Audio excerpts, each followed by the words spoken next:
eu, você, que somos formados em psicologia, né?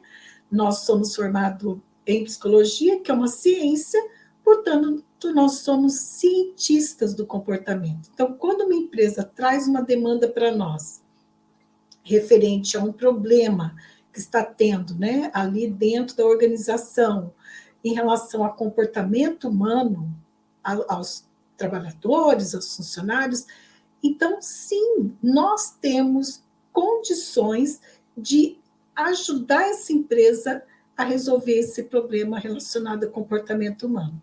Então, esse tema de hoje é um tema muito importante. Eu vejo que, às vezes, algumas colegas até não têm muita clareza assim, da importância desse tema, ok?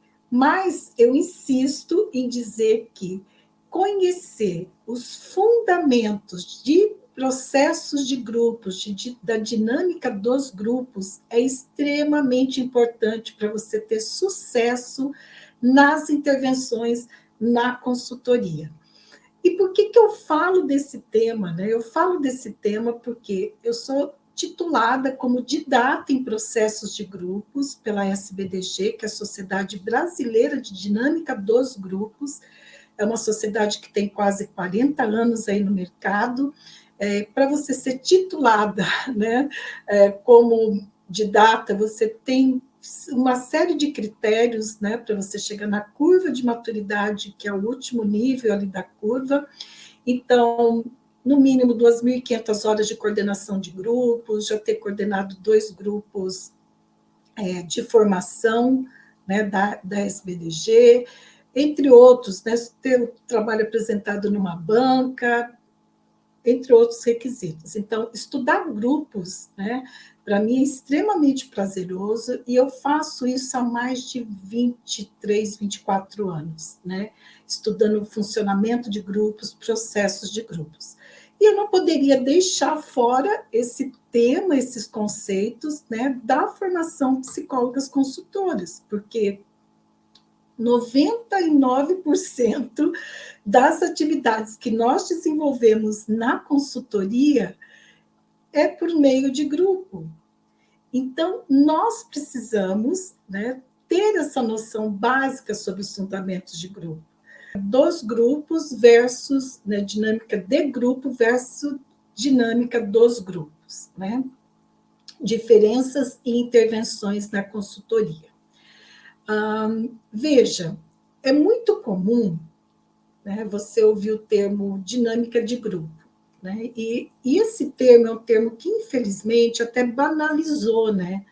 Porque todo mundo se acha em condições de coordenar uma técnica dinâmica de grupo. Então, quando nós falamos em dinâmica de grupo, nós estamos falando da técnica.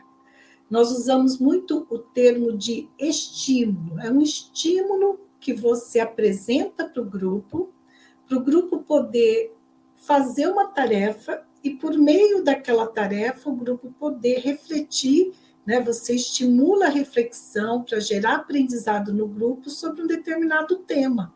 Então, pode ser sobre liderança, pode ser desenvolvimento de equipe, pode ser vários temas aí, comunicação, feedback, e por aí vai, né?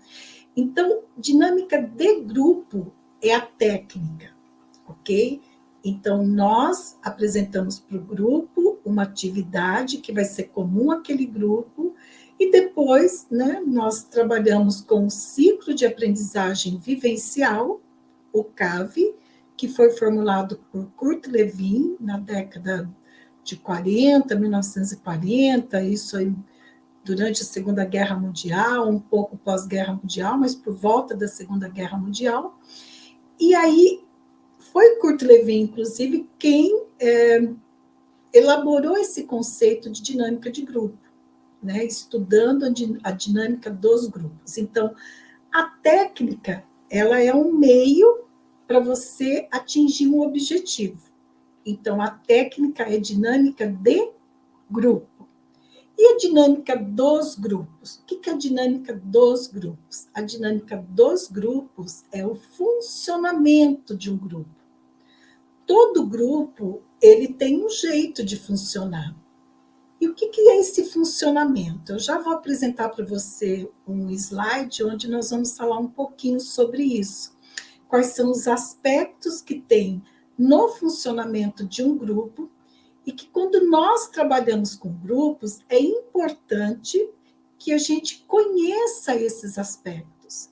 Porque eu vejo que muitas vezes algumas colegas psicólogas têm receio de trabalhar com grupos e veja, como eu disse para você, eu afirmo pela minha experiência em 36 anos na área organizacional, 99% das atividades que nós desenvolvemos na consultoria junto com empresas, tanto em saúde mental no trabalho quanto em desenvolvimento humano e organizacional, nós fazemos com grupos.